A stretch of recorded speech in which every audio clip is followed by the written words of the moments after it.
Iniciamos con mucha ilusión un proyecto que intenta salvaguardar el legado de nuestra universidad y recordarlo. Y hoy empezamos en esta primera edición con quizá las dos personas más importantes e influyentes de nuestra joven universidad, el profesor Francisco Rubio y el profesor Manolo Lobo. Este proyecto intenta, a partir de una iniciativa promovida por el Servicio de Publicaciones y Difusión Científica de nuestra universidad, intenta difundir nuestra historia, nuestra corta historia, nuestro legado, a fin de potenciar esto que pretendemos sentir, que es el orgullo ULPGC, el orgullo de las cosas bien hechas. Don Francisco Rubio Royo es catedrático de Física Aplicada, decano de la Facultad de Químicas y vicerrector de Ordenación Académica y de Profesorado de la Universidad de La Laguna en el periodo 75-81. Rector de la Universidad Politécnica de Canarias y rector de la Universidad de Las Palmas de Gran Canaria en el año 1989-1998, así como rector honorario de la ULPGC desde 1999. Pero desde entonces, el rector Rubio Royo, el amigo Paco, no se ha quedado quieto, ha seguido formándose, ha seguido estableciendo alianzas con otras instituciones y hoy y siempre ha seguido muy activo, actualmente liderando un proyecto del Consejo Social de nuestra universidad que se llama Canarias Importa. Gracias, Paco, por aceptar esta primera round de coloquios, de diálogos vivos. Don Manuel Lobo Cabrera es catedrático de Historia Moderna de la Universidad de Las Palmas de Gran Canaria y antes de la Universidad de La Laguna, vicerrector de la Universidad de La Laguna del 84 al 89, vicerrector de investigación en la Universidad de Las Palmas de Gran Canaria desde el 94 hasta el 98 y rector de la ULPGC desde 1998 a 2007. Don Manuel, Manolo para los amigos, es una persona muy activa en la investigación, muy activa en la docencia, muy escrupuloso con su trabajo diario, tanto investigador como docente, y yo creo que se complementan, ¿no? Tienen dos personalidades distintas, pero qué duda cabe que han sido los verdaderos tractores del lanzamiento de esta universidad, ¿no? Que ahora quizá necesita otro periodo de máximo apogeo. Y para moderar, ¿quién podía moderar? Pues nuestra mejor profesional, nuestra mejor periodista, Yaya Hernández Guerra, que es una perla de nuestro rectorado, una persona que lleva toda su vida trabajando con nosotros, ha trabajado, por supuesto, con todos los rectores. Conmigo estoy encantado de su trabajo y su colaboración y estoy convencido de que va a sacar lo mejor de esta entrevista, de este diálogo entre nuestros dos grandes maestros y progenitores. Yaya, te los dejo en tus manos. Muchísimas gracias. Muchas gracias, rector. Gracias. Para mí, por supuesto, es un honor y un placer estar con los dos primeros rectores de esta universidad, con los que trabajé todos los años de su mandato, siempre muy a gusto, y con los que quiero establecer un diálogo vivo de sensaciones y sentimientos, porque los hechos están, los hechos se buscan y se encuentran. Pero, ¿qué ha pasado hasta llegar, hasta trascender el rectorado por sus cabezas? ¿Qué han pensado? ¿Cómo lo han sentido? ¿Cómo lo han vivido? Creo que es lo que de verdad quedará como recuerdo de esos mandatos, ¿no? Y vamos a comenzar trasladándonos pues a su juventud, cuando eligieron estudiar carrera. ¿Por qué eligieron la carrera que estudiaron? Física e historia en su caso. Si había algún antecedente familiar en esas mismas ramas o cómo se plantearon esa vida universitaria. Bueno, en mi caso lo primero que creo que hay que hacer es tener en cuenta en qué época fue, porque nos remontamos a la época 59-60 del siglo anterior. Entonces, bueno, yo soy el primero de mi familia, la primera persona de mi familia que llega a la universidad, y en aquella época, además, la estructura universitaria no era como ahora, me refiero a la diversidad de titulaciones y de opciones. y además no existía absolutamente ninguna orientación de tipo psicológico o como se quiera llamar, ¿no? Entonces hay que tener en cuenta que en aquella época existía solo dos grandes grupos de cosas, ciencias y letras. Y después existía una cosa que era ingenierías, pero las ingenierías en aquella época no pertenecían a la universidad, sino formaban parte de aquel conjunto de escuelas especiales que estaban relacionadas con ministerios. Bien, entonces, en, en ese, en ese entorno, en ese contexto que había, yo era de ciencias. Por lo tanto, mm, casi me atrevería a decir que en aquel tiempo solo existía de ciencias, me parece, físicas, químicas y matemáticas. Pero todo el mundo que quería estudiar ciencias, incluso los que querían estudiar ingenierías, tenían que hacer primero un curso que se llamaba selectivo de ciencias. Y entonces pues yo me metí en ese fregado y ya a partir de segundo es cuando había que elegir. ¿Por qué, ¿Por qué elegí físicas? Pues es curioso porque quizá yo sacaba siempre mejores notas en químicas que en físicas, pero quizá tuve en primero un profesor que es don Joaquín Catalá, en la Universidad de Valencia en aquella época, que me atrajo mucho, entonces decidí estudiar física.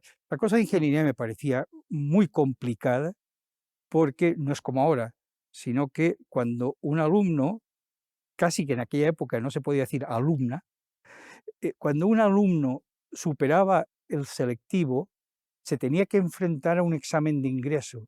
Y un examen de ingreso significaba aprender a resolver todo tipo de problemas, sobre todo de matemáticas y de física, ¿no? Y claro, yo después en el colegio mayor vi a los tíos lo que hacía yo, que eso soy incapaz de hacerlo, ¿no? Entonces me fui por esa vía. Y entonces empecé en Zaragoza y continué en Madrid.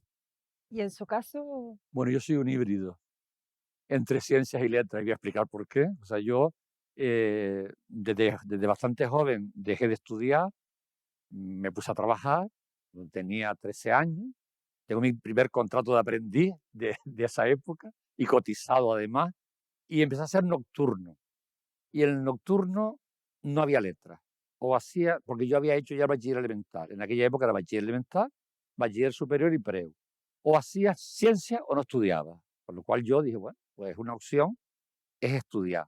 Es estudiar porque en mi familia tampoco nadie había estudiado anteriormente. Pues hice bachiller de ciencia y acabé el bachiller superior con la rivalidad de ciencia. Y afortunadamente se produjo un hecho que es muy largo de contar, en donde se produjo el primer preuniversitario mixto que hubo en toda Canarias. Un preuniversitario mixto que los varones teníamos las actas en el Alonso Quesada y las chicas en el Teresa, pero dábamos todos clases en el Teresa. Y en ese lapsus, a mí me dieron clase dos mujeres en historia que me marcaron, ¿eh? Que eran María Teresa Martínez y Emilia Viu. Las dos, pues a mí me gustaba su forma de exponer, no era el sentido este de la historia memorística, era una historia hecha a base de cuadros, a base de razonar, con lo cual eso me enganchó. Y luego además me enganchó también de que Emilia Viu tenía un primo que era catedrático de Universidad de La Laguna que se llamaba Cacho Viu, Vicente Cacho Viu. Y me propuso ir a La Rábida a un curso de verano. Yo fui a ese curso de verano y ahí pues ya me decanté directamente de que yo quería hacer letras. En mi época solo había filosofía y letras, era lo único que había, y luego hacía 2 años selectivos, es decir, no uno, sino dos. Teníamos que hacer primero, teníamos latín, griego y árabe, y luego pasábamos a hacer la especialidad. Y justamente yo estaba entre hacer semíticas, que eran árabe y hebreo y arameo, o hacer historia. Y al final, como tenía eso me obligaba a desplazarme a Madrid, pues decidí quedarme en La Laguna y entonces hice historia. Hice, por lo tanto, el segundo ciclo de historia. Ese es un poco y mi interés por la historia era porque de pequeño me gustaba que me contaran cuentos o historias pasadas, ¿no? Familiares, y eso yo creo que también pues fue un poco pues moviendo un poco el gusanillo del interés por esa disciplina. Ya en la primera respuesta, los dos han puesto en valor el valor de un maestro, lo que guía a un maestro en la vida. O sea, Pero fíjate, yo ahora siempre le digo a los chicos que no elijan una carrera en función de si han tenido un buen profesor o no, porque eso da lugar a veces a muchos fallos en el proceso. Sí. Es decir, y aunque siempre se puede cambiar, y más ahora, lo cierto es que una persona debe elegirlo en función de sus competencias naturales y de sus fortalezas naturales. que no siempre es fácil con 20 años. Bueno, yo les digo algo distinto. Yo les digo que elijan la carrera con la cual sean felices. Y Porque en la después, vida hay que ser feliz. O sea, entonces yo he tenido experiencia en mi docencia de tener alumnos que, obligados por las circunstancias, por la presión familiar, han hecho medicina y luego han sido infelices.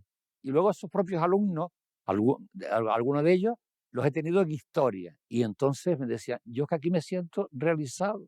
Yo aquí es como disfruto. Por eso yo de esa experiencia siempre les digo a mis alumnos, y se lo digo a los padres, cuando los padres dicen que eso no tiene salida, digo, pero vamos a ver, el tema no es que tengan salida o no, el tema es que las personas sean felices con lo que quieren hacer en la vida, ya buscarán ¿por dónde salir? cómo salir adelante, ¿no?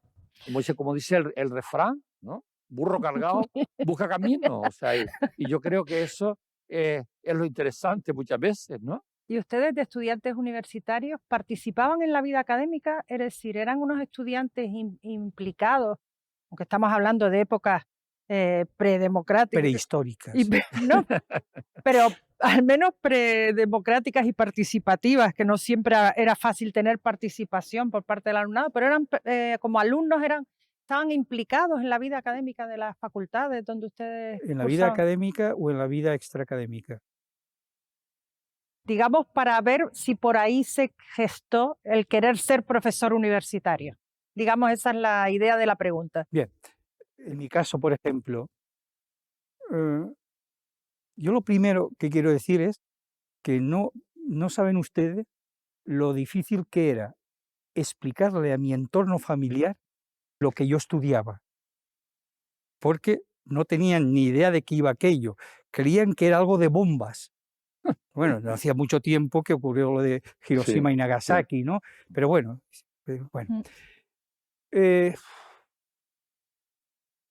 vamos a ver, yo creo que también hay una cualidad que en aquella época era importante, y esa cualidad que podemos llamar competencia es: una cosa no importa que te guste o no te guste, si hay que hacerla, se hace. O sea, ese fue el paradigma que a mí me montaron, porque si no tenía que volver al campo. Bien, entonces, pues yo intenté hacer las cosas lo mejor que pude, con alguna travesura a lo largo de la carrera, Propia de la edad. pero sí que, por ejemplo, y es una constante que yo he tenido, es que a medida que pasan los cursos, mi rendimiento es muchísimo mayor. Eso me pasó tanto en bachillerato como en la carrera universitaria, en la Complutense de Madrid. Bueno, yo viví una época convulsa, porque a mí me tocó a partir del 70 al 75, y El final del entonces franquismo, digamos. una cantidad enorme de huelgas que había en la universidad. Y recuerdo, por ejemplo, que sí participábamos, porque que teníamos asamblea todos los días a ver qué decidíamos. Además, los estudiantes de aquella época se solidarizaban con los guagüeros, con las señoras de la limpieza, con los bedeles, con lo cual teníamos una huelga un día sí y otro también. Y yo lo que recuerdo de aquella época, bueno, recuerdo que tuve un curso que era primero, que apenas di clase.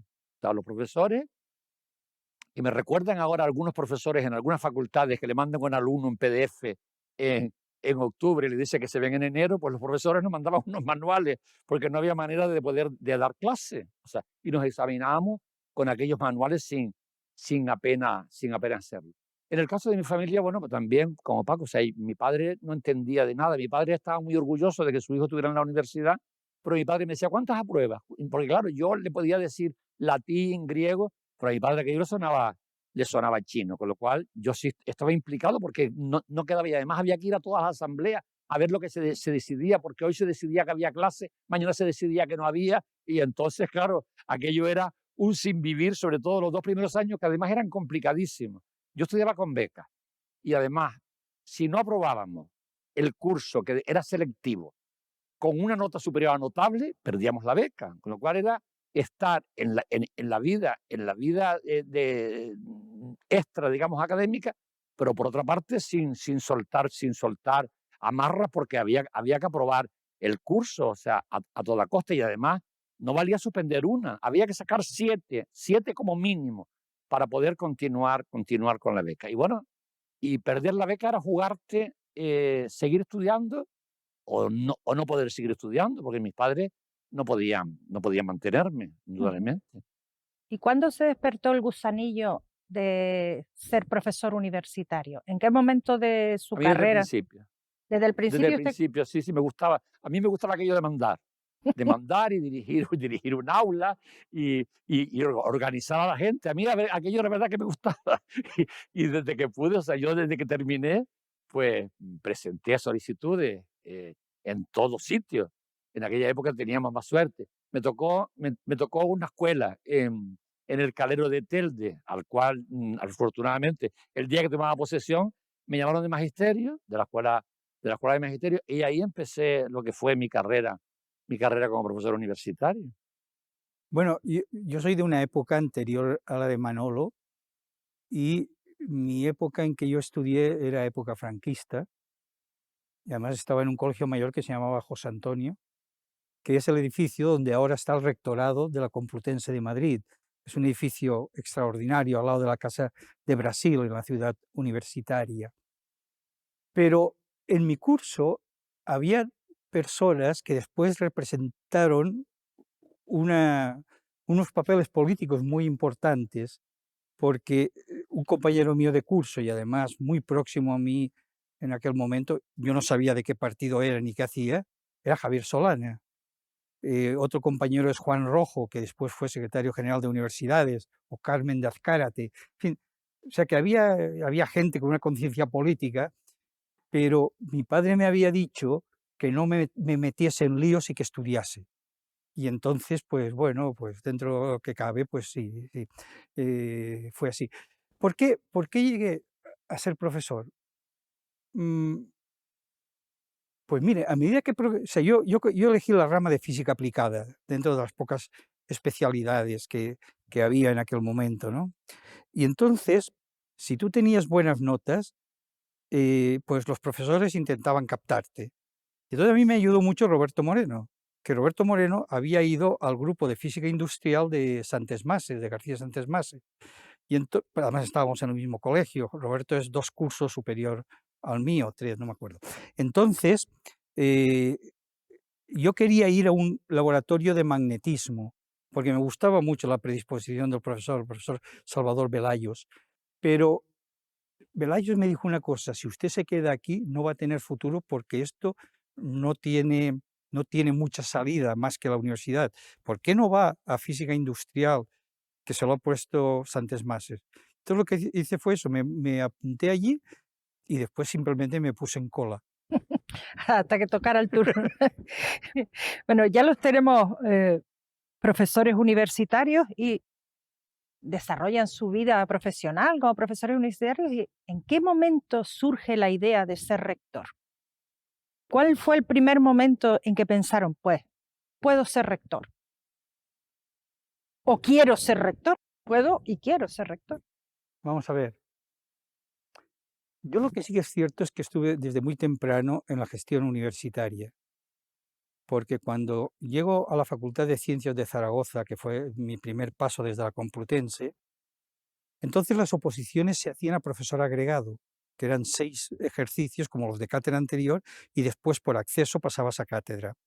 Entonces yo saco la plaza de agregado de electrónica de Zaragoza y me voy allí. Entonces debía ser porque yo escuchaba mucho a los alumnos y a los PNNs y ese tipo de cosas. Me hicieron vicedecano de la Facultad de Ciencias, una facultad de ciencias que tenía físicas, químicas y matemáticas, en aquel momento. Después yo paso a La Laguna. En La Laguna, a poco de llegar yo, Y ese salto no es fácil, ¿no? no, fue el acceso. Ah, claro. Salí Sí. una cátedra que estaba vacante, entonces yo concursé ahí. Tuve la oportunidad de ir también a Santander, pero no sé, me atraía esto. O sea, hay que tener en cuenta que yo hice las prácticas de milicias en Las Palmas. Mm.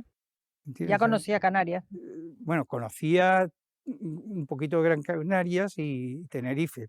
Bueno, el caso es que cuando sube al rectorado Antonio Bettencourt, me hace vicerrector de ordenación académica y profesorado, que por cierto es o era en aquella época el más complicado de todo.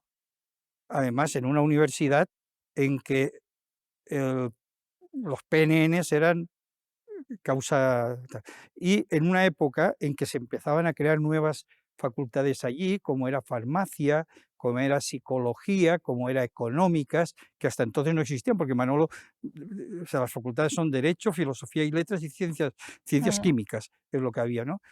Entonces yo estoy con Antonio mucho tiempo y llega un momento que se producen las primeras elecciones democráticas. Y entonces yo dejo el vicerrectorado y me presento porque los PNNs y los alumnos me impulsan y salgo decano de la Facultad de Ciencias Químicas. De tal manera que como yo no podía hacer nada de lo que había dicho, monté una junta de gobierno paralela. Entonces, las cosas iban primero a la junta de gobierno paralela y después íbamos a la donde estaban todos los catedráticos, ¿no? Y aquí y en esa época yo empiezo a tener unas relaciones también por Roberto Moreno y por Chicho García Blasi, que es el padre de Guillermo García Reina. Entonces deja el colegio universitario Roberto y entonces el cabildo que dependía del colegio universitario me ofrece ser director. Y bueno, y así empecé. Y después llega un momento que la Politécnica se queda sin presidente de la gestora. ¿Por qué presidente de la gestora? Porque una universidad, hasta que no tenía establecidos sus estatutos, no podía tener un rector, sino tenía un presidente de gestor y una junta gestora. Y en ese momento, pues, me ayudaron mucho, mucho, mucho las escuelas universitarias, porque la Universidad Politécnica, que es uno de los gérmenes de la Universidad de Las Palmas de Gran Canaria, era muy curiosa. Solo tenía inicialmente 2 centros superiores, que eran la Escuela de Industriales y la Escuela de Arquitectura, y tenían 5 o 6 escuelas universitarias que eran las antiguas de peritos. Entonces, 3 personas que son Tomás López Fragoso, por parte de la Escuela de Agrónomos, que estaba en Tenerife, pero pertenecía a la Politécnica, primero de Las Palmas y después de Canarias, me ayudó muchísimo, me impulsó mucho Octavio Santana, que era el director de la Escuela de Informática aquí, y me impulsó mucho también Pepe Plácido, Mm. que era el director de la Escuela Universitaria Politécnica. Contra todo pronóstico, gano. Sí, gano. Entonces pensé, bueno, he llegado a un sitio, ¿no? No sabía, no sabía muy bien aquello de qué iba. Lo que es cierto es que ser rector no tiene nada que ver con ser decano ni con ser vicerrector. Ahora abundamos Es, en lo de es ser otro nivel. rector. No, pero no es por lo que se manda. No, pero abundamos en lo que es ser rector. ¿Cuándo se Bueno, le ocurrió a usted? yo llegué a la gestión bastante joven. Yo estaba, como digo, en la escuela de magisterio, en aquella época era una escuela universitaria, y yo mientras daba clases, que daba pues cerca de 20 horas a la semana, ¿eh? Cuando la gente hoy con 6 horas se escandaliza, y para repartir un crédito estamos 3 horas discutiendo a ver quién se lleva el crédito. Yo daba 20 horas a la semana y hacía la tesis, y hacía la tesis. Y hice la tesis en 4 años, a pesar de que daba tantas horas de clase. Y en aquellos momentos había una persona que a veces, pues bueno, cuando uno es joven, es muy impulsivo, que era el director de la escuela, que es el padre de Pablo Marté, don José Marté. Y bueno, se montó una especie de gestora en la escuela porque Marté supuestamente significaba lo anterior, significaba el franquismo, había que renovar la escuela. y en la nueva directiva, como yo era muy ordenado, pues a mí me nombran secretario. O sea, con lo cual ahí empezó lo que era mi carrera de gestión. Después de ahí, yo era de los pocos numerarios que existían en la Escuela de Magisterio. O sea, que las oposiciones en el año 81, o sea, eran unas oposiciones que se hacían en aquella época en Madrid para ser agregado de escuela, donde se presentaban 600 para 14 plazas. Y bueno, y afortunadamente saqué aquellas oposiciones. Y cuando regreso, era rector de la Universidad de La Laguna Gumersindo Trujillo. Y fue también cuando empezó todo el movimiento pro Universidad de Las Palmas. En el sentido de procurar acercar, por decirlo de alguna manera, o gestionar mejor lo que existía en Las Palmas, pues Gumersindo me nombra vicerrector para el campus de Las Palmas, ¿no? Bueno, y es verdad que fue un periodo también interesante, porque bueno, luego con las propias personas que estuvieron en la gestora, pues en aquellos momentos pues me apoyaron, o sea, sobre todo teniendo en cuenta que en aquellos momentos solo había en Las Palmas lo que era centro, digamos, de la Universidad de La Laguna, eran la Escuela de Magisterio, era empresariales, luego estaba el Colegio Universitario, que era un centro adscrito, y luego en mi época se crea veterinaria. Bueno, las personas que estaban en aquellos momentos al frente de esos centros, pues bueno, yo tuve apoyo de ellos porque significaba un poco descentralizar y ayudar. Pues yo recuerdo a personas, pues en aquellos momentos, para mí, que eran entrañables, como era Esparza, como fue Pacapiedra cuando fue decana, Beatriz González, Antonio Marrero. Bueno, un grupo de gente que además teníamos que ir a La Laguna, a la Junta de Gobierno, y éramos como si fuéramos, cuando nos veían llegar, pues nos tenían como un poco de miedo, porque nosotros íbamos siempre a plantear lo que eran las demandas. Aquello indudablemente sirvió de poco, porque La Laguna siempre fue un poco cicatera con Las Palmas, ¿no? Yo luego volví a ser vicerrector con Julio Delgado, que fue un rector que estuvo en función. Y luego fui vicerrector con José Carlos Alberto, que fue ya el último, donde ya un poco, bueno, ya todo el movimiento por la Universidad de Las Palmas pues se desarrolló, y yo pues ahí tuve un final, yo creo que feliz, pero también polémico, porque claro, la Universidad de La Laguna no aceptaba lo que había sucedido. Entonces yo lo que hago es que cojo el vicerrectorado y lo pongo en manos de un notario, don Vicente Rojas, porque la Universidad de Laguna ni admitía mi renuncia, ni admitía el cierre del vicerrectorado, con lo cual era una situación totalmente complicada. Bueno, afortunadamente don Vicente Rojas, que en paz descanse, era notario, me ayudó muchísimo, y entonces yo le di las llaves a don Vicente Rojas, y con aquello, y como yo ya estaba en la lista de profesor universitario de Las Palmas, pues bueno, ya se suponía que aquello se rompía. Bueno, yo estuve después de un tiempo en stand-by, ¿no? Desde el año 89 hasta el año 94, pues estuve con mis actividades propias de un profesor universitario. Es verdad que en ese lapso, don Francisco Rubio me llamó para que fuera vicerrector con él, porque había habido algunas bajas, pero yo en aquel momento pues le dije a Paco que no, o sea, porque yo no iba a aceptarlo. Bueno, en el 94, cuando se plantea de nuevo una nueva candidatura, pues yo acepto entrar entonces en esa candidatura, donde era una candidatura mínima, porque era el rector, 3 vicerrectores y un secretario general y un gerente. Y la verdad que formamos un grupito bastante interesante, con muchísimo trabajo, porque nos teníamos que desdoblar. O sea, éramos 3 vicerrectores, donde yo tenía más competencias que el Papa. O sea, tenía un montón. Yo era vicerrector de investigación, pero era un montón de cosas. Pero sin embargo, teníamos una relación muy estrecha. Y lo más importante de todo, que éramos bastante sinceros. Yo no sé si Paco se acuerda de eso, pero bueno, en las reuniones de los grupos, pues bueno, nos decíamos lo que teníamos que decirnos, como diría Felipe González, sin acritud. Pero normalmente poníamos las cosas en claro de lo que podía ser la situación. Bueno, en ese sentido, pero yo nunca pensé si el rector, aquello iba sucediendo, porque como que me iban llamando, pero yo no pensaba, porque claro, en esas elecciones se presentaba el rector, yo iba de coletilla al lado. Si él salía yo, y si no, no, pero yo no tenía que hacer campaña. Entonces, el profesor Rubio decidió que no se presentaba más, que se iba. Y bueno, y entonces, en aquella situación, pues yo dije, bueno, ya que estoy aquí, esto no es tan complicado, pues yo creo que yo lo puedo hacer, ¿no? Hombre, y encontré un grupo de gente que también me animó, que se unió, digamos, al proyecto, como eran Antonio Marrero, Paco Quintana, Roberto Sarmiento, o sea, todo el grupo que formó parte de nuestra candidatura. Y dijimos, y yo lo único que me planteaba, ¿qué puede pasar? ¿Que no salga?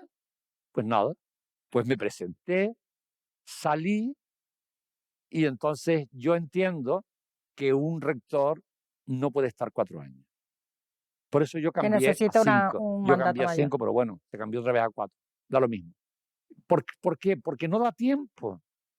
Si se quieren hacer acciones importantes que puedan trascender, el 4 tiempo, pierdes un año, y el rector actual lo sabrá, conociendo a la gente y Sabiendo el conociendo a terreno. la universidad.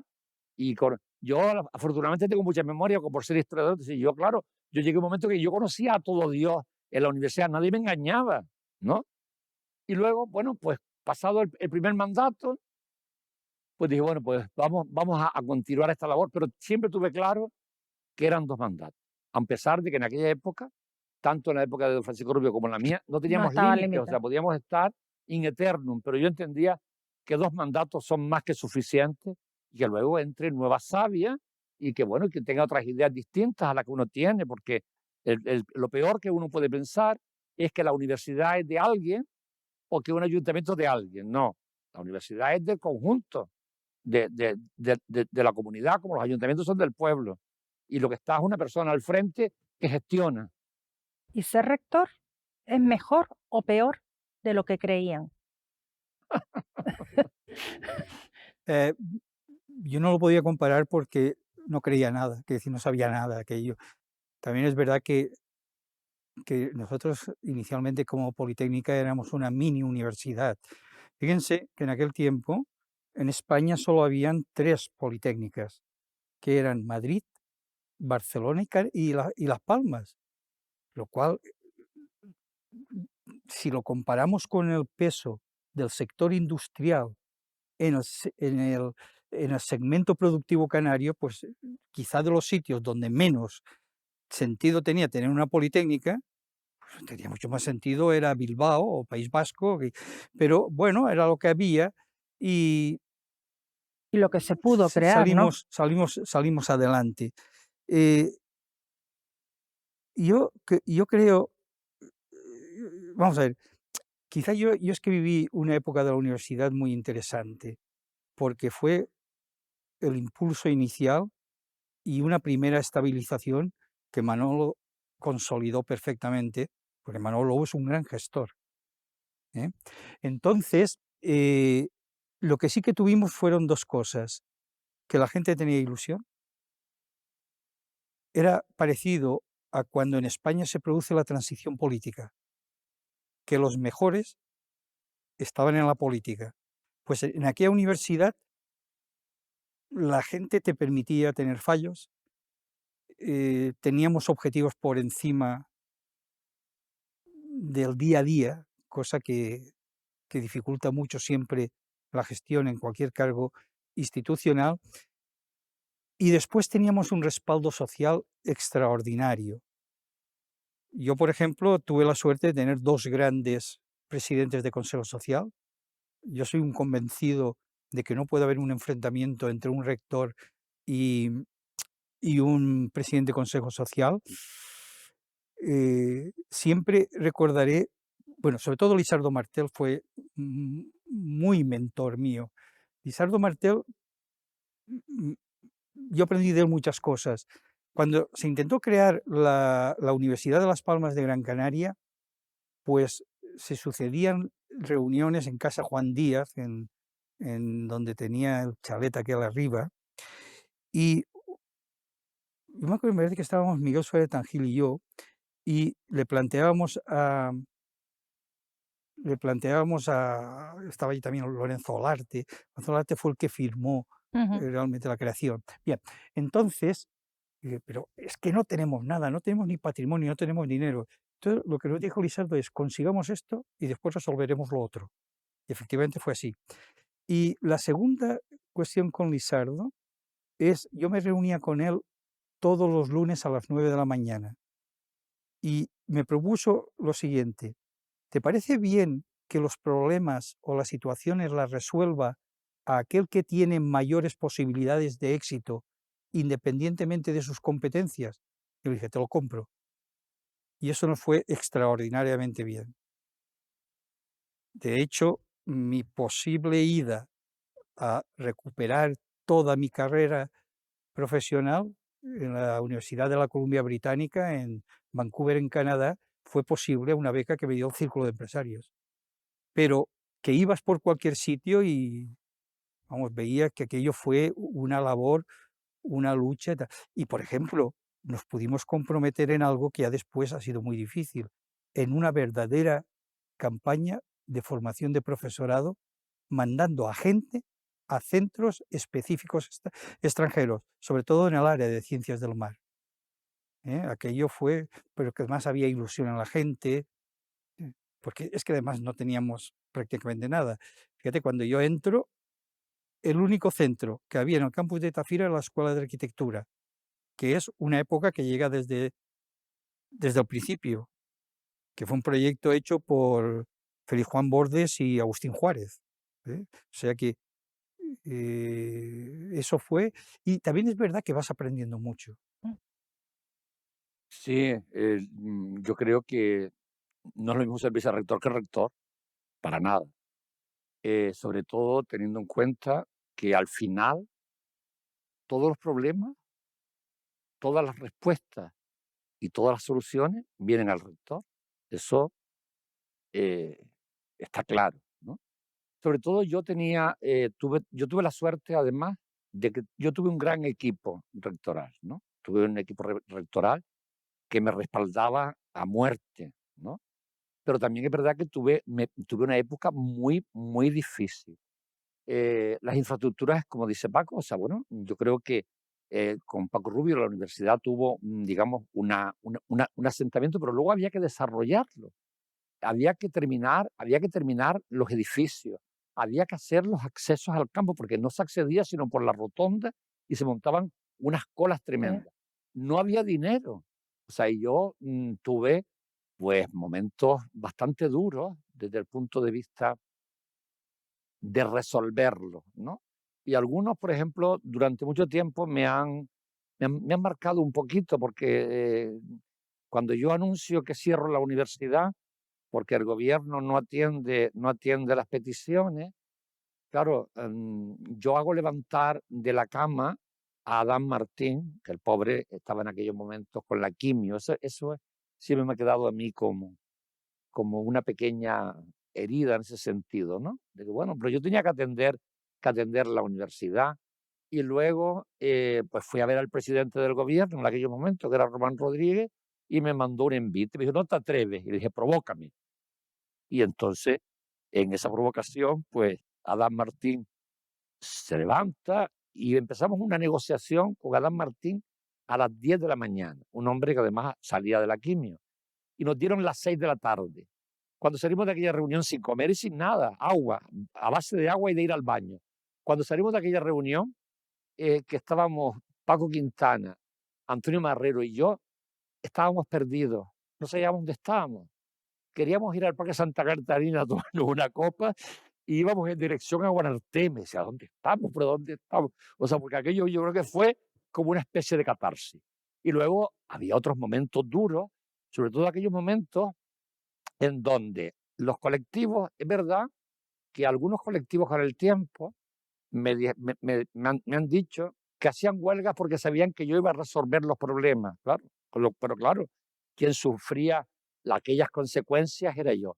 Y sobre todo algunas huelgas que, a pesar de que estaba el tema resuelto, las huelgas seguían adelante, ¿no? Que tuve que tomar una decisión de descontar, y era una huelga política contra mí. Entonces, claro, esas cuestiones sí te marcan bastante, porque lo que te das cuenta realmente es que lo que buscaba el colectivo que animaba, aquel cotarro, no era tanto resolver un tema que se estaba resolviendo por la vía institucional, sino que realmente se estaba buscando tumbar a un rector, ¿no? Entonces, claro, esos son los aspectos agridulces que tiene la gestión. También es verdad que nunca perdí el sueño, ¿eh? Porque yo soy de los que, de los que tiene como dos máximas, ¿no? Las cosas se resuelven mañana, como decía Escarlata O'Hara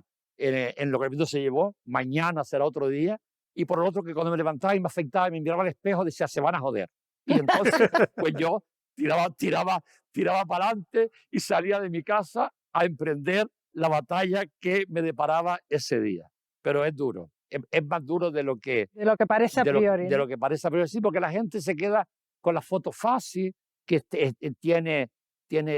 reúnes con este, con el otro, con el de más allá. Después también es verdad que luego tienen muchos momentos también dulces, ¿no? O sea, por ejemplo, en la universidad yo he tenido momentos muy dulces con respecto a la institución, como por ejemplo fue cuando vino a esta casa pues el rey, o Rigoberta Menchú, o Saramago, pues para mí eran momentos eh, que no sé definirlo, pero que yo me alegraban más que por mí, porque era una oportunidad al conjunto de la sociedad. ¿Comprende? Sí, sí. Pero bueno, pero sí, ¿Y, tiene su miga, lo decía el rector. y qué no pudieron hacer? ¿Qué espinita les quedó durante sus mandatos? ¿Hay algo A mí sí. que quedara pendiente? A mí me quedó la espina de no haber reformado yo, yo me refiero, en mi mandato, los planes de estudio. Esa fue mi espina. Porque por lo menos en el caso de mi facultad, afortunadamente, una vez que me incorporé yo después de estar por ahí, el plan se ha reformado. El plan era un caos. El plan era un caos. Entonces, claro, Bolonia no significó una mejora para nada. Entonces, esa es la espina que a mí me ha quedado, de no haber tenido yo tiempo de haber podido llevar la dirección o lo que sea de la reforma de los planes de estudio. ¿De Francisco Rubio? Bueno, yo de Espina no sé, porque los momentos desagradables con la perspectiva temporal quedan en meras anécdotas. Y normalmente, por ejemplo, mis grandes dificultades vinieron desde dentro de la propia universidad, porque, porque sobre todo las dos escuelas superiores que habían, industriales y arquitectura, en general, no estaban por la labor. Porque, por ejemplo, una persona clave en todo el cambio fue Eduardo Cáceres, que era, bueno, y sobre todo una persona que yo le tengo reverencia, que es Alfredo Bescós, que también desgraciadamente murió. Pero esa fue una lucha tremenda, tremenda, porque se creaba un elitismo que realmente no se correspondía con la realidad. Porque, por ejemplo, nosotros teníamos una escuela de aparejadores en Tenerife, en aquella época la dirigía Fernández Matrán, que tenía, ¿cómo se llama esto? Una maestría en rehabilitación del patrimonio cultural que está extendido a todo el mundo. Y entonces, en una reunión de los directores de Escuela de Arquitectura aquí en Las Palmas, meten una moción de censura contra el rector de la universidad por apoyar el máster. Evidentemente, pues esa fue una lucha muy grande, porque yo creo, sinceramente, que la creación de la Universidad de Las Palmas de Gran Canaria significó dar un paso adelante a lo que antes era una pura politécnica. Mm, Habían pocos doctores, mm. habían muy pocos catedráticos. El paso que dimos fue magnífico, porque vino gente con una experiencia universitaria extraordinaria, ¿no? Con el tiempo las cosas se fueron dulcificando, pero las dificultades mayores vinieron por ahí. Hombre, quizás nosotros también fuimos muy tajantes cuando optamos por una estructura mixta de universidad, departamentos, centros, cuando la LRU de Maravall. Entonces aquí las escuelas no lo entendían porque creían que perdían su identidad. Por ejemplo, el hacer un edificio que albergase a los ingenieros industriales y a los ingenieros técnicos industriales fue una verdadera batalla campal, que hubo que hacer una, una medida eh, casi policíaca o de comandos a las 7 de la mañana. Sí, el traslado, Y, lo recuerdo. que aquí quiero decir que la planificación la hicimos muy bien gracias a Yaya, Bueno, porque nos reunimos primero en 2 almuerzos con los entes de los periódicos locales y les explicamos lo que queríamos hacer. Después con los otros. Y eso nos paró mucho, mucho, porque el traslado fue duro, porque había una oposición radical y una oposición dirigida por gentes que en el caso de la Escuela de Ingenieros no eran ingenieros. Entonces eso era como muy curioso, ¿no? Porque fíjense ustedes la mentalidad que había en aquel momento. Los centros superiores no les cabía en la cabeza que pudiesen tener una biblioteca común con los centros técnico. inferiores, debían ser, porque si unos son superiores, bueno, ¿entienden? No podían tener la misma biblioteca. ¿No era mucho más lógico que los equipamientos que teníamos sirviesen para todos los laboratorios de una misma rama? Me da igual que fuese superior, inferior, medio. Pues eso fue una batalla bastante grande. Y después, otra experiencia mía muy satisfactoria fue en relación con Lisardo Martel, en esto de que las cosas las resolvía aquel que tuviese mayor, ¿no? Nosotros nos encontramos, por ejemplo, un caso que legalmente no se podía abordar de admitir a una persona en unos ciertos estudios. No era medicina ni era nada de ciencias de la salud. Era una chica de Lanzarote, entró a trabajo social, con un problema familiar. Entonces llamo yo a Lisardo y digo, mira, tenemos este problema, ¿qué hacemos? Entonces analizamos la situación y llegamos al acuerdo. Vamos a admitir a esta alumna firmando un documento tuyo. Y así lo hicimos, porque se trataba de una niña, de una chica, que su madre estaba en la prisión y, y la chica cuidaba de sus hermanos pequeños. Y no hubiese podido hacer nada si lo hubiésemos dejado en la calle. Eso se dio. Lo que no puedes hacer es intentar meter a alguien en razón de que pertenece a un estatus que se permite ese tipo de chantajes. Ujú. ¿Y qué cualidad consideran que es imprescindible para ser un buen rector? ¿Cuál sería la mejor cualidad de un buen rector? Para mí, escuchar y tener paciencia. Y tener mano izquierda. Sí, bueno, Tener mucha mano izquierda para poder sortear las situaciones que vengan, porque las situaciones muchas veces son sobrevenidas y sobre todo teniendo en cuenta que estamos en una administración donde gobiernan los administrados. O sea, el rector es preso muchas veces de los órganos. ¿Eh? Tú llevas una propuesta interesante y crees que es buena para la universidad al Consejo de Gobierno y te la pueden tumbar. Con lo cual en eso pues hay que tener, y sobre todo lo que también se paga, escuchar, procurar escuchar pues todo lo que se pueda, ser también dialogante y luego tener pues esto un, un, un cierto carácter negociador, pero siempre con un poco de retranca, porque si no se lo comen al rector. ¿Quién soy yo?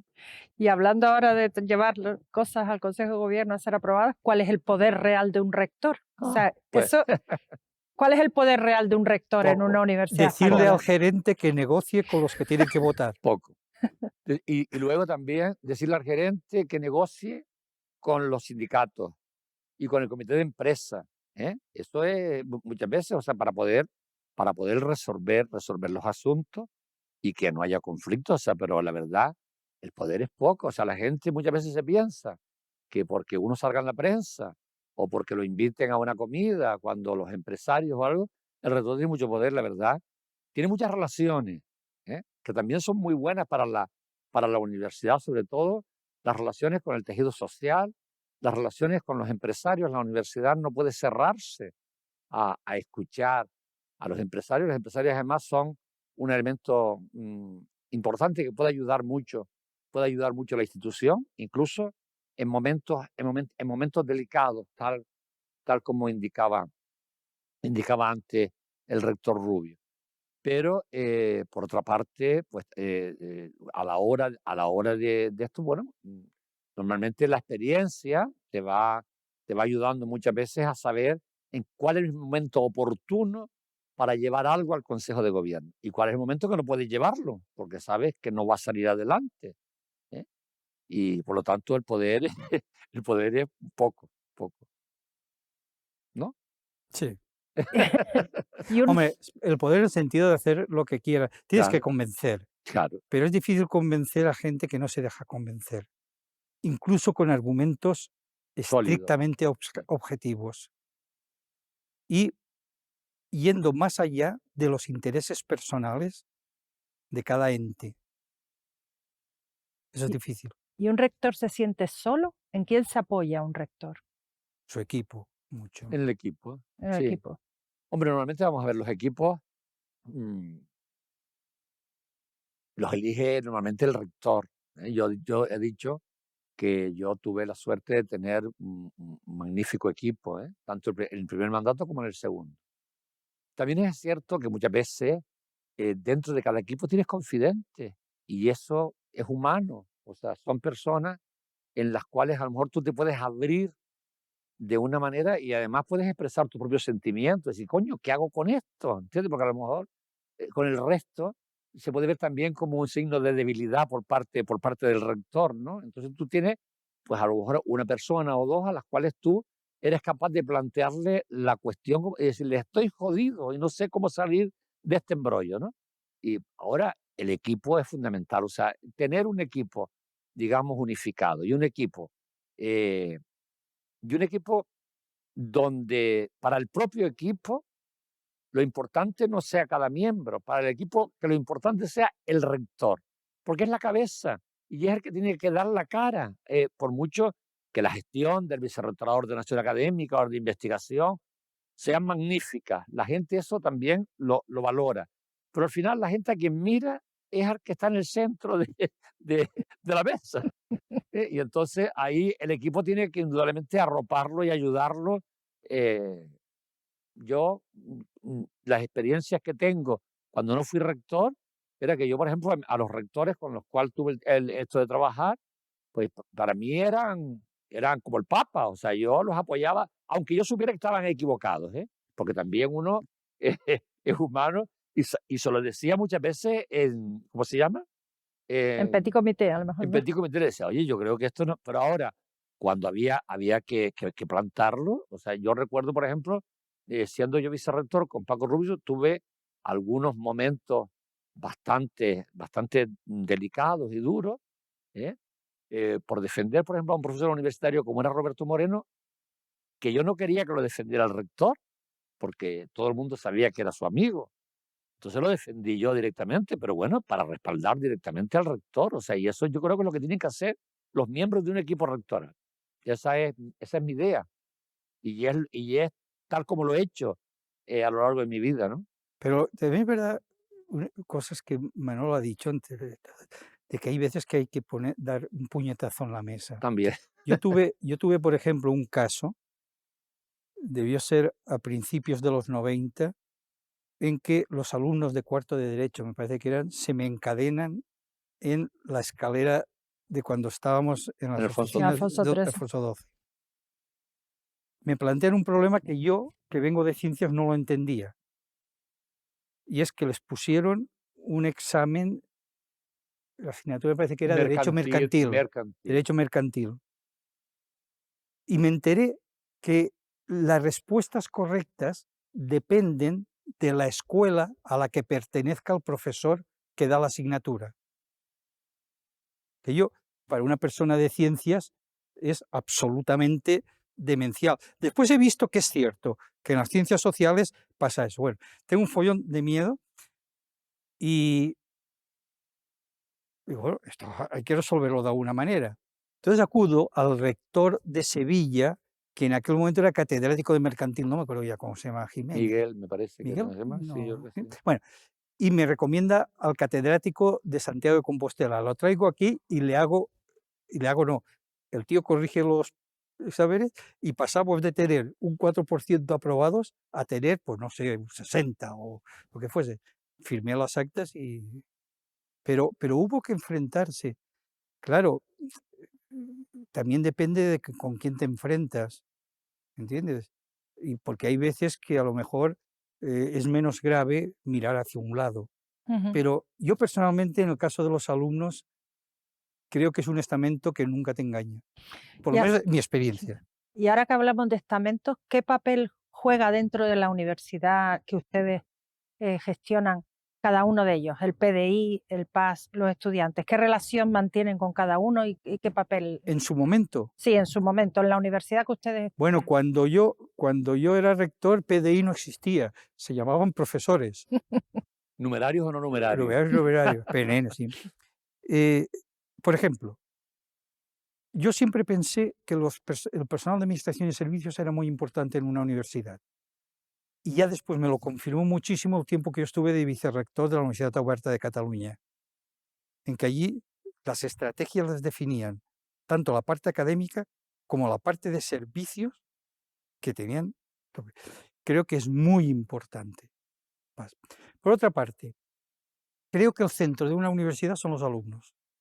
Utilizando una nomenclatura de organizaciones de hoy en día, los alumnos, y voy a emplear una palabra del rector Ferraté, 30 años rector de la Politécnica de Cataluña y creador de la UOC, que decía, los alumnos son los clientes. Un cliente no es una persona a la cual tú le vendes un título, sino un cliente es una persona que tú le das lo que él necesita para cumplir los objetivos institucionales y los propios. Y es verdad. Quiere decir que creo que los alumnos... Y los alumnos, si tratas seriamente con ellos, nunca te piden el aprobado general. Porque esa es una trampa que si caes, pierdes todo su crédito. Lo que sí que tienes que hacer es atenderlos, individualizar la actuación sobre ellos. Pero eso a mí me venía de hecho ya, porque cuando fui profesor siempre lo hice de esa manera. Y a mí, por ejemplo, me interesaban mucho los alumnos que no eran tan brillantes. ¿Por qué? Porque los alumnos brillantes salen adelante con cualquier profesor, ¿no? Y, por ejemplo, que alumnos de ese tipo jamás hayan pedido que les apruebes en razón de relaciones personales, me parece una cosa magnífica, porque lo que lograbas además era un compromiso cada vez mayor de ellos con los estudios. Y eso lo he percibido como uno de los grandes, no quiero decir éxito, sino satisfacciones que he tenido cuando te encuentras con gente que te comenta lo que tú has significado como profesor para ellos. Para mí eso es una recompensa inigualable. Ujú. Yo tuve buenas relaciones con todos los sectores, ¿no? Claro, había algo, en cada sector había una bolsa que realmente pues no te aceptaba. Yo también tuve muy buena relación con los alumnos. De hecho, a mí se me acusaba de que yo había salido rector por los alumnos, ¿no? Era una de las acusaciones más reiteradas que se me hacían. Pero también yo entendía que los alumnos eran el centro neurálgico de la institución. El día que no tengamos alumnos, tenemos que cerrarla y todas las investigaciones y todo lo que tenemos, pues pasará a la historia o se convertirá en un instituto, en un centro de investigaciones científicas. Y yo, es verdad que tuve muchas acciones a favor, a favor de los alumnos, como fue pues crear algunas cuestiones, se crearon los cursos de refuerzo, los cursos cero, para sobre todo evitar todo aquel tema de las bolsas que existían de alumnos que no pasaban de primero. Se creó la compensatoria, que no fue un invento mío, era una cosa que existía en otras universidades. Tuve una preocupación tremenda por el tema de las residencias. Ya se había iniciado en la época de Paco la primera, pero luego se abrieron los apartamentos, se abrió también la otra residencia, los comedores universitarios y las cafeterías, que a mí me parece que son vitales, porque la universidad no solamente es estudiar y estar allí, la universidad es sociabilizarse y donde los alumnos pues tengan una conexión entre ellos. Y los sitios donde lo pueden hacer son en las cafeterías, incluso donde se enamoran muchas veces, o sea, con lo cual a mí me parecía que todos esos elementos eran importantes dentro de la universidad. Eso no quiere decir que no desatendiera, porque en la época que estuve, fue cuando se desarrolló la ley de plantillas, una ley de plantillas que es hoy, digamos, lo que tiene el conjunto de la universidad. Y una cosa importante, o sea, a mí se me criticó, tuve muchos problemas, tuve a veces problemas de que se pudiera aprobar, que fue la exigencia de ser doctor. Claro, eso las escuelas universitarias no lo entendían, ¿no? En el sentido de que llegó un momento en que con una directriz que emanamos del equipo de gobierno, pues no sacábamos plazas de profesores titulares de escuela, porque significaba que eso se creaba una bolsa de personal funcionario, pero que no eran doctores, ¿eh? Y claro, eso nos llevó también a tener conflicto, pero al final yo creo que como las cosas, el tiempo da y quita razones, al final pues te lo agradecen, te lo digo, porque cuando te ven por ahí, pues te dicen esas cosas que a mí me dan ganas de mandarlos a un sitio, pero bueno, pero como soy una persona educada, pues procuro contenerme, ¿no? Y luego, pues también fue el momento en que se consiguieron el mayor número de cátedras para la propia universidad. Y luego con el PAS yo tenía una relación bastante cercana, tan cercana que me sabía los números de teléfono de todos los miembros del PAS. Entonces, cuando yo tenía un problema, no le decía al vicerrector ni a mi secretario, no, yo llamaba directamente. Y luego decía, ¿el rector? Digo, sí, soy el rector. Y entonces, bueno, pero mantenía con ella, al margen de que, bueno, habría discrepancias, muchas veces pues con las promociones y con todas las cosas que... Pero yo tenía con ellos un trato de bastante cercanía, ¿no? Y lo sigo teniendo actualmente. Se han pasado los años y sigo teniendo en el PAS pues muchos cómplices, ¿eh? De los cuales me entero de muchas cosas, me entero de muchísimas cosas, ¿no? Porque esa complicidad que generas durante muchos años, que al final, pues más que ser personas que están alejadas de ti, pues luego al final se convierten en personas conocidas con las que tienes tú pues Una mucha relación complicidad, personal. ¿no? Pero yo me centré indudablemente, en mi etapa me centré mucho en los estudiantes. Antes Manolo dijo que él salió por los estudiantes. Bueno, ¿y quién Me no? acusaban, me acusaban. ¿Y quién no? Pero fíjense ustedes, yo no creo que sea un demérito. Creo que es un mérito porque los porcentajes y valores de voto son mayores en los profesores que en los alumnos. Lo que pasa es que los alumnos llegan a acuerdos y votan en bloques. Pero eso ha pasado siempre y seguirá pasando. Por eso, los buenos profesores, desde la óptica de los alumnos, tienen un gran peso en la toma de decisiones de esto, mientras que los profesores casi siempre se dividen. Y esa es la razón, no es otra. Porque se hace de acuerdo con unas reglas que están en los estatutos o en los reglamentos de la universidad. O sea que no es ninguna trampa ni no es ningún demérito. No, vamos a ver, para mí no es un demérito, ¿no? pero yo lo que digo es que me acusaban de que yo había sido rector por el voto de los estudiantes. Voy a abrir una pequeña ventana de la relación con la Universidad de La Laguna, ¿no? ¿Ustedes estuvieron en las manifestaciones de los años 80 solicitando la creación de la ULPGC? ¿De una universidad completa en Gran Canaria? Yo. Sí, Sí. estuvieron ustedes en esa No, manifestación. pero Yo estuve en las primeras, en las otras no, porque era vicerrector de La Laguna. O sea, No. yo estaba preso, yo era preso de mis circunstancias. Vamos a ver, no ibas en primera fila y tal, pero estabas sea, en una multitud, Sí. ¿entiendes? Y entendían esa, digamos, reclamación de una sociedad Sí, claro. pidiendo los estudios universitarios, ¿no? Sí, sí. Y entonces todavía, claro, yo sabía menos en aquellos momentos, querían comparar el caso de Canarias con la Universidad del Estado de California, que es un sistema de universidades compuesto por diversas universidades. Por ejemplo, Berkeley es una universidad que pertenece al sistema de California, o San Diego. Y entonces nos querían aplicar esas pautas. Pero lo que yo no sabía en aquel momento es que cada una de ellas era una universidad. Sí, no una Que la división. Universidad de California no es un ente único, Mm. ¿entiendes? O sea que Pluriuniversitario, digamos. eso, y yo creo, fíjate, yo creo que unos logros bastante importantes que a veces no se le han dado la importancia que tenían son los del año 82. En el año 82 ya hay una manifestación aquí y se consiguen algunas cosas tan importantes como, por ejemplo, crear el Distrito Universitario de Las Palmas. ¿Por qué? Porque antes a todos los alumnos que accedían a la universidad los examinaba la Universidad de La Laguna. Y entonces eso creo que fue un paso muy significativo. Después nos sirvió para nosotros crecer en titulaciones que no eran estrictamente técnicas, con la dificultad de que no les podíamos llamar facultad. De hecho, cuando se crea Ciencias del Mar, el título es Centro Superior de Ciencias del Mar, que cuando llegamos a tercero, según la ley de reforma universitaria, no podíamos seguir.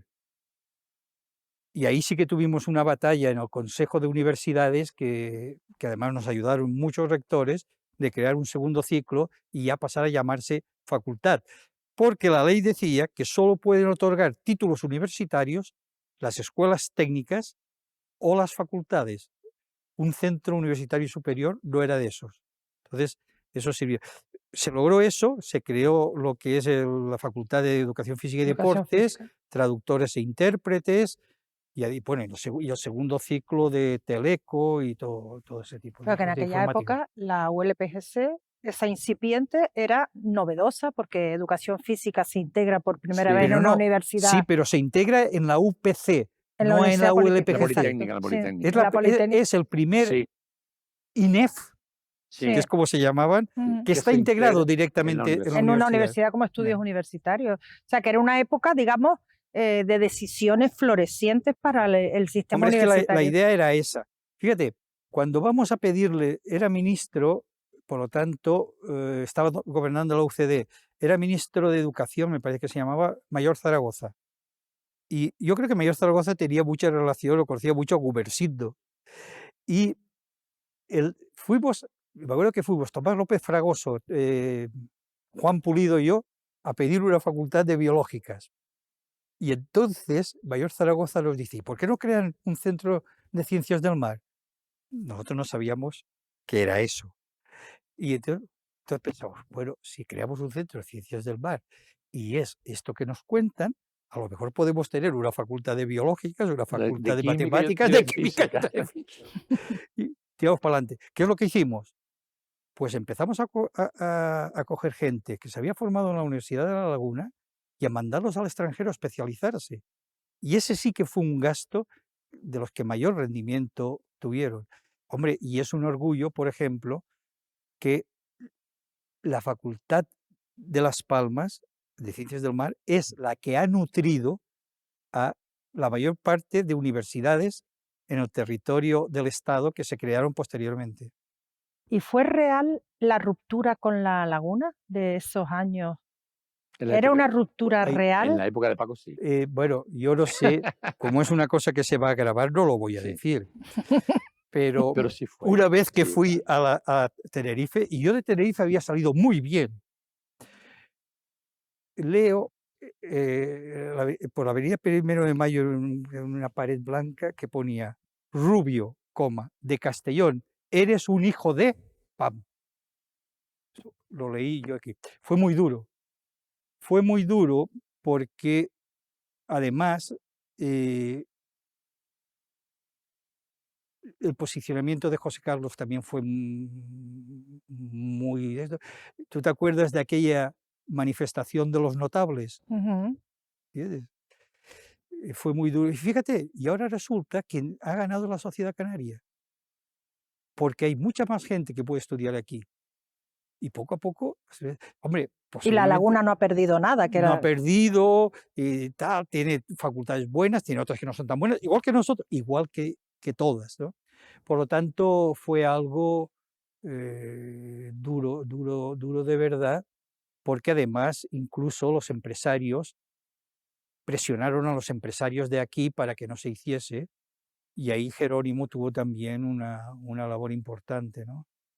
Y bueno, y Lorenzo Olarte, sí que fue duro. Ya el deshielo empezó con Julio Delgado, y con Matías López, ¿no? Sí. Ya la época de Manolo Mi ya época es... no, bueno, primero pues yo procedía de La Laguna, con lo cual la última parte de del mandato de la rectora Tejedor, que con Paco había sido tensa, conmigo, claro, ella había sido compañera mía de equipo rectoral, con lo cual comenzó a producirse, digamos, el deshielo. Es verdad que teníamos, cuando íbamos a las reuniones del reparto de las perras, ahí indudablemente, Bueno, eso ahí teníamos un conflicto permanente, sobre todo con las plazas, ¿no? Pero bueno, yo tengo que decir que en esas reuniones siempre tuve suerte, ¿no? Suerte en el sentido, yo no sé si yo era buen negociador o era buen batallador o me tenían respeto, pero yo siempre sacaba lo que yo quería. Con lo cual, ten en cuenta que en la época de esto fue la época que nos fuimos acercando a las plantillas, que ahora se ha perdido otra vez, nos fuimos acercando a la plantilla que tenía la Universidad de La Laguna y nos fuimos acercando al tema económico. económico, Pero bueno, pero financiación. ya te digo, teníamos buenas relaciones de carácter personal, había fluidez, digamos, en lo que podían ser asuntos que nos concernían a ambas universidades, donde procurábamos ir de la mano, pero claro, había dos cuestiones que a veces se encasquillaban, que eran el dinero, el tema del presupuesto y el tema de las plantillas. Pero bueno, yo de eso no tengo mal recuerdo, sino todo lo contrario, porque ahí gané todas las partidas siempre. Varias veces en la conversación han salido comentarios de cómo era la universidad ayer, con mayores dificultades de sacar plazas o más horas de docencia. Vamos a hacer un ejercicio de imaginación. Mañana se levantan y vuelven a ser el rector de la ULPGC. ¿Cuál sería la preocupación que ustedes tendrían? ¿Cómo preparamos a nuestros estudiantes para el mundo que les viene? Mi preocupación sería también la docencia. La docencia. Sí, O sea, sí. que por el análisis que hacen, la docencia es quizás lo más Lo que- delicado o lo que pero más no solo- necesita Yo creo preocupación. que es No lo s- que más ha sufrido. Pero no solo aquí, ¿Eh? sino en Yo creo general. que ha sufrido a nivel general, pero nosotros tuvimos una época donde había mucha gente ilusionada con el tema docente que se ha ido perdiendo. Y a mí una de las cosas que realmente me duele y me llama, ya antes lo dejé caer, es justamente que hay un sentimiento que la gente no quiere dar clase. Y la verdad que me echo las manos a la cabeza, o sea, yo lo repito, en mi departamento, o sea, yo, por ejemplo, en mi departamento soy el mayor, ¿no? Porque me jubilo. Y yo cuando se ponen a pelearse, a ver si un crédito lo dan 3, es que me pongo como una fiera, ¿eh? Y digo, ese crédito lo voy a dar yo, coño. Van a repartir ustedes un crédito entre 3. Digo, es que los alumnos al final no van a saber nada. Entonces, claro, eso que yo creo que el reglamento, el famoso ROA o PROA, como se llame, pudo haberse solventado. Llegó un momento en que la gente estaba coleccionando estampitas para no dar clases. Y yo tenía compañeros en mi departamento que se apuntaban en todas las comisiones, cada comisión valía medio punto o un punto. Y al final, claro, yo tenía gente en mi departamento con un sexenio que daba 6 horas. Y yo, con 6 sexenios, daba 16. Es verdad que yo la daba porque yo me daba la gana, porque yo me negué en todo momento a rellenar esa mierda, que para mí era una mierda, el famoso PROA. Pero claro, pero era una cosa y eso ha hecho daño, le ha hecho mucho daño a la universidad y le ha hecho daño a la docencia. Y eso no puede ser porque se valora más para la carrera académica de un profesor la parte Pero investigadora se que la pueden parte compaginar, docente? es que se pueden No, compaginar. pero lo que dice ella es verdad. Quiere decir, en los accesos actualmente de profesor titular a catedrático o catedrática, lo que se valora es la parte de investigación sobre todo. Y no solo eso, sino que, fíjate, el dar menos créditos viene en función de que uno tenga proyectos, pero esos proyectos repercuten directamente en él porque mejoran su currículum, Pero no, muchas Pero no veces en la los estudiantes, universidad. ¿no? pero no los estudiantes, ¿entiendes? Y eso es un tema que, de todas formas, yo creo que van a haber grandes cambios en el tema de los modelos de docencia. Del modelo universitario, ¿se refiere? Del modelo universitario y del modelo de De aprendizaje. aprendizaje. Porque es que la universidad se encuentra por vez primera que han entrado en su terreno otros actores. Mm. Y si no se espabila, tiene un futuro complicado. Pero eso puede mejorar la docencia. Ujú. ¿Y qué análisis hacen del futuro de la Universidad Española? No solo me refiero a la ULPGC, sino eh, ¿cómo ven ustedes el desarrollo de la Universidad Española comparado con la europea o la mundial? Pero ¿estamos bien encaminados? ¿Estamos mal encaminados como universitarios Yo españoles? creo que ahora estamos en horas bajas. Pero bueno, pero también es verdad que la Universidad Española ha pasado por distintas crisis a lo largo de su historia, ¿no? Hay que tener en cuenta que la universidad es la institución más antigua, ¿eh?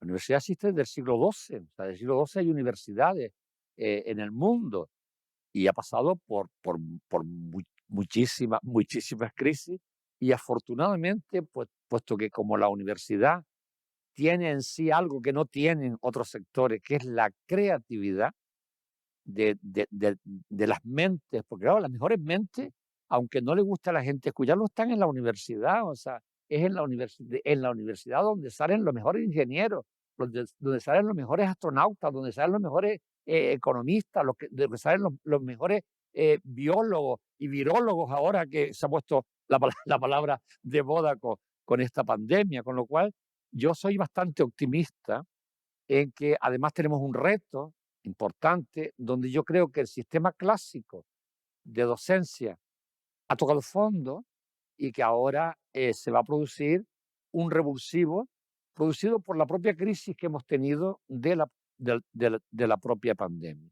Lo cual yo, mientras he sido de aquí para estos últimos años, he sido bastante pesimista porque lo que veía a mi alrededor no me gustaba nada. Ahora lo veo con otra perspectiva. Mm, Vamos a ver, yo creo que primero un profesor universitario se debería plantear cuál es su propósito en la universidad o cuál es el propósito de la universidad. Porque si solo le interesa la investigación, hay centros que se dedican a la investigación. Y para mí ese es un tema fundamental y sobre todo cuando entra en juego esa tercera misión de la universidad que está emergiendo y que cada vez es más importante. Me preocupa mucho o sea, la parada en el tiempo de dos conceptos que los utilizamos a menudo, en mi opinión, en sentido no correcto. Uno es la autonomía de la universidad y el otro es la libertad de cátedra. Creo que esto son conceptos que la mayor parte de los profesores los utilizan y creo sinceramente que no saben de qué están hablando. Me llama mucho la atención también en esta línea el que la universidad es un ente que no tiene cultura organizacional. ¿Entiendes? Y esto es muy grave cuando las organizaciones actuales van por un camino, la universidad no va por ese camino. Entonces, eso está asociado también directamente con que se necesitan nuevos modelos de gobernanza en la universidad. Pero eso va a ser muy difícil, porque las universidades catalanas, por ejemplo, llevan trabajando este tema desde hace 10 o 15 años. 15, más de 15, 15. 15 años. Será que es muy complejo, es muy complicado y además me da la impresión de que los profesores todavía no somos conscientes de que cuando un graduado, llamo graduado, me da igual que sea de grado, de máster, tal, cuando una persona que se gradúa en algo sale, antes significaba que había terminado su periodo de formación y ahora nos cansamos de repetir que la formación es a lo largo de toda su vida. ¿No será que no tenemos en la formación inicial que dar menos cosas más importantes y más profundamente? Eso es. Como también creo que el caso del Espacio Europeo de Educación Superior, el tema de las competencias, la mayor parte de los profesores no saben de qué va, porque sigue prevaleciendo sobre todo los contenidos. Ojo, contenidos tienen que haber, porque, y eso Manolo lo sabe perfectamente en un centro nuestro que desgraciadamente no es así. Pero, pero hay competencias. Es cierto además que cada vez la formación que necesitamos es más transversal y entonces resulta que nuestras titulaciones y nuestros departamentos son verdaderos silos que están aislados y no se hablan entre sí. Sí, que no hay esa interrelación, Con lo cual, la resolución de problemas complejos es difícil. Y ahora que se habla de un cambio de gobernanza, que la CRUE se ha manifestado en contra de la posibilidad de que las universidades estuvieran gobernadas por personas ajenas a la comunidad universitaria, que no fueran catedráticos, vamos. ¿Qué opinan ustedes? ¿La universidad tiene que estar, al frente de la universidad tiene que estar, está mejor un catedrático o una persona Vamos a externa? ver, yo creo que hay dos cuestiones que pueden ser contradictorias. Yo pienso, es mi idea, que al frente de la universidad debe haber una persona, un académico, que conozca perfectamente cuál es, digamos, el desarrollo de la institución. O sea, no podemos convertir la universidad en un tipo de empresa estándar, porque la universidad no es una empresa estándar en donde hay un gerente y hay un gestor. Es verdad que la universidad necesita gestores, necesita buenos gestores, pero también debe haber alguien que comprenda perfectamente cuál es la situación, cuál es el tema, de qué significa una carrera académica, de qué significa un currículum, de qué significa unas competencias. Pero lo que yo no estoy muy de acuerdo es que gobiernen los administrados. Ahí es donde, es donde hay que los administrados sean los que puedan decidir el futuro de la universidad. Puede haber un rector académico que quiera innovar y que quiera realmente producir una especie de revolución dentro de la universidad, y aquellos que están anquilosados en repetir los apuntes, por ejemplo, voy a ponerlo entre comillas, sean una especie de búnker para que eso no pueda funcionar. Entonces, habrá que buscar en esa gobernanza un híbrido, ¿eh?, entre lo académico y la gestión, y que eso lleve a un buen gobierno, ¿eh? Pero claro, para llevar a un buen gobierno tiene que haber, digamos, una estructura que gobierne y que no sea prisionero de aquellos que le han votado. Ujú. Bueno, yo creo que es un tema complicado Muy complicado, sí, ya. y que es fácil decir, tal. Pero por ejemplo, hay universidades europeas que sacan el puesto de rector, me refiero para no hablar de universidades americanas, que sacan una convocatoria de que buscan un rector. Por ejemplo, me acuerdo la última, la Universidad de Luxemburgo, cuando accede Rolf Tarraf a rector, un tipo español. Es un académico, tiene un currículum y lo ficha esa universidad para llevarlo. Pero es académico. Es Es académico, académico. es académico. Entonces, ¿por qué? Porque si es totalmente de la sociedad civil y sobre todo si está haciendo otra cosa, malo, malo. Eh, s- También es verdad que hay gente que opina que para qué debe existir una junta de gobierno si tenemos un consejo social que tiene competencias complementarias, porque no se unen las dos figuras. Todos son Propuestas, ¿no? propuestas, Propuesta. pero que va a ser difícil, pero que es muy complicado que un cuerpo tan pequeño elija al que los va a gobernar. Ujú. ¿Por qué?